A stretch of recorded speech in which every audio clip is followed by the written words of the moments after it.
the Browns were pretty quiet at the trade deadline this season, despite maybe some rumors that they'd be in on, maybe a Jacoby Brissett and Chase Young package, or earlier in the week, maybe some Derrick Henry things before Tennessee put the kibosh on just trading Derrick Henry in general. But despite some rumors, Cleveland not really doing much in terms of acquiring players, but they did make a trade. It was Donovan Peoples-Jones going to the Detroit Lions for a 2025 sixth-round pick. So DPJ goes back to Michigan, where he played college for the Michigan Wolverines. First off, best of luck to Donovan Peoples-Jones with the Lions. They're a good team on the upswing, a very exciting team as well. Their wide receiver room definitely getting better yesterday with that trade. DPJ's usage in the Browns was fairly diminished from what it was last season. That could have something to do with a lot of backup quarterback play where they're reading their first or second option, which is usually Amari Cooper, or if it's not Amari Cooper, then maybe Elijah Moore doing something in the scramble drill. But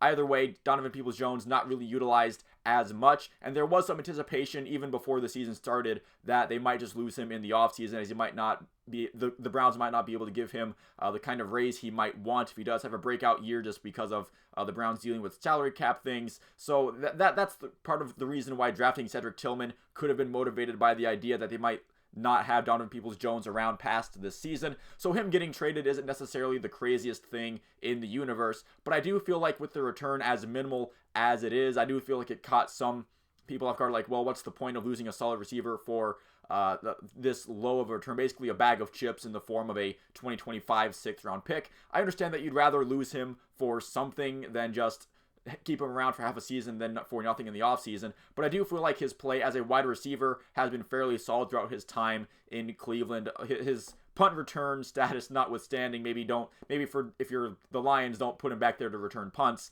But Cleveland, they do lose out on a pretty decent receiver who can get open, who can make some tough catches that we've seen over the past couple of years. They do lose out on that for about a half of season now. They do only get a future sixth-round pick in return, and usually the best case scenario in terms of a sixth-round pick is what Donovan Peoples-Jones became with the Browns, as DPJ was drafted in the sixth round. I'm not necessarily crazy about the trade. However, seeing that again, he wasn't being utilized a whole lot this year in the offense. I guess it's better to get him for something than lose him for nothing. But there is a positive spin you could put on this, and that is that we might get to see what Cedric Tillman can do in this offense. Before some other offseason acquisitions in Elijah Moore and Marquise Goodwin, he was seen. Well, the Elijah Moore thing happened before the draft, but Cedric Tillman, when he first was drafted, he was seen as somebody who could have had an impact in week one for this team, but so far this year he's been pretty much buried on this depth chart, and he is the next guy up that fits in that position that Donovan Peoples-Jones kind of filled,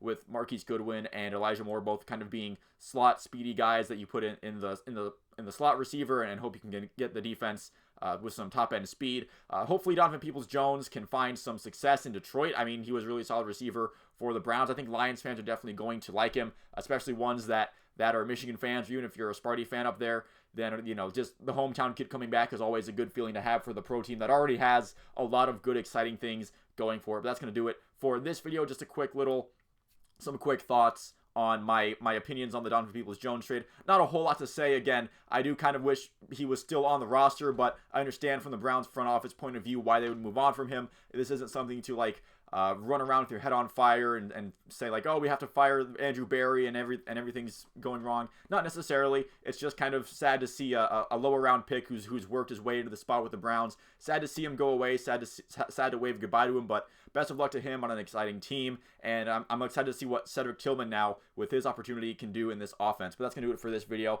Thanks for watching. Subscribe if you'd like to, and I'll see you at the next one.